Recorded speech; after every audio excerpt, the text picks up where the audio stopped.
क्या आप जानते हैं कि जापान के लोग बतखों का इस्तेमाल करके करोड़ों रुपए कैसे कमा रहे हैं। आज हम बताएंगे आपको इस वीडियो में कि जापान के लोग बतखों का इस्तेमाल करके आखिर ऐसा क्या कर रहे हैं कि वो बहुत ज़्यादा पैसा कमा रहे हैं, जो जानकर आप भी हैरान रह जाएंगे। जापान के एग्रीकल्चर में किसानों के मददगार हैं बतख, जिससे धान का उत्पादन बढ़ाया जा सकता है। राइस डक टेक्नोलॉजी कैसे होती है, आइए डिटेल में जानते हैं। वैज्ञानिक विधि से बतख पालन से किसानों को बड़ा फायदा होता है। राइस डक टेक्नोलॉजी से धान की फसल में लाभ होता है। ब्रीडिंग के बाद बतखों को धान की कटाई से 1 महीने पहले तक खेत में चरने की अनुमति दी जाती है। बतखें धान के खेतों में रोजाना 5 से 6 घंटे रहती हैं। एक बार जब नए रोपे गए चावल के पौधे जड़ पकड़ लेते हैं तो वे बतखों को छोड़ देते हैं, जो चावल के पौधों के बीच में चढ़ते हैं।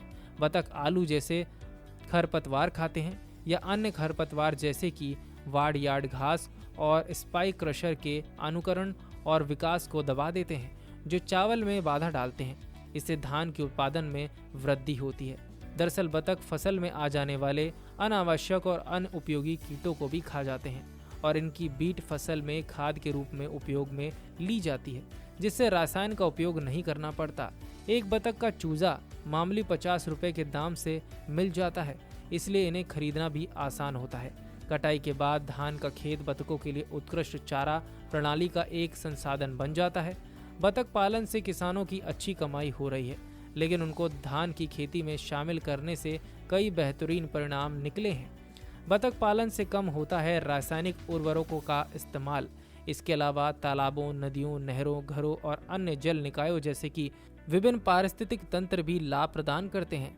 बतख के लिए धान के गिरे हुए अनाज, कीड़े, घोंघे, केचुए, छोटी मछलियां और शैवाल जैसे जल पौधे आदि सस्ते प्राकृतिक चारा संसाधनों के उपयोग किए जाते हैं।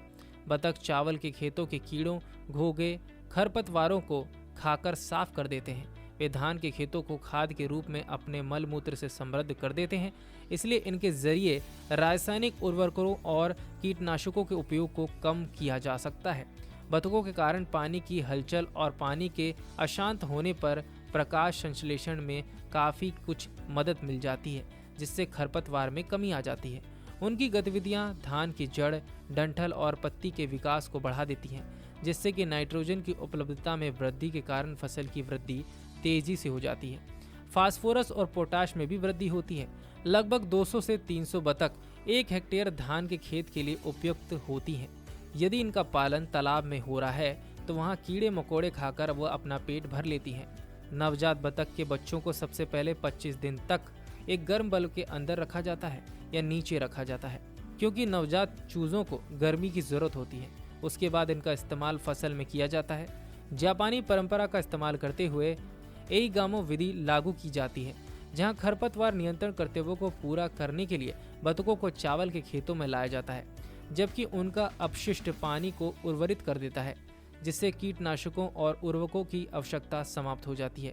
किसान फसल प्राप्त होने के बाद पुनः जो बतख होती हैं उनमें से 10 नरों को रखता है, बाकी बेच देता है, और जो मादा बतख होती है उनके अंडों को फैक्ट्री खरीद लेती है, जिन्हें वहां पर कुछ समय के लिए इनक्यूबेट किया जाता है, और इस तरह दोबारा बहुत सारे बतख अंडों से बाहर आ जाते हैं। इसी तरह वहाँ किसानों की अच्छी खासी कमाई होती रहती है। खेती में गेहूं, मक्का, धान, पपीता, मिर्च, सेब, संतरा समेत अन्य फल सब्जियों की खेती कर किसान मोटा मुनाफा कमा रहे हैं।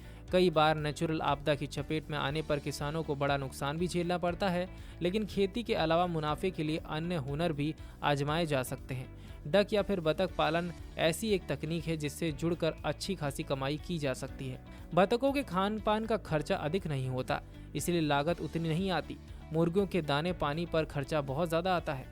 अच्छी बात तो यह है कि अच्छी नस्ल की बतख 300 से भी अधिक अंडे एक साल में दे देती है।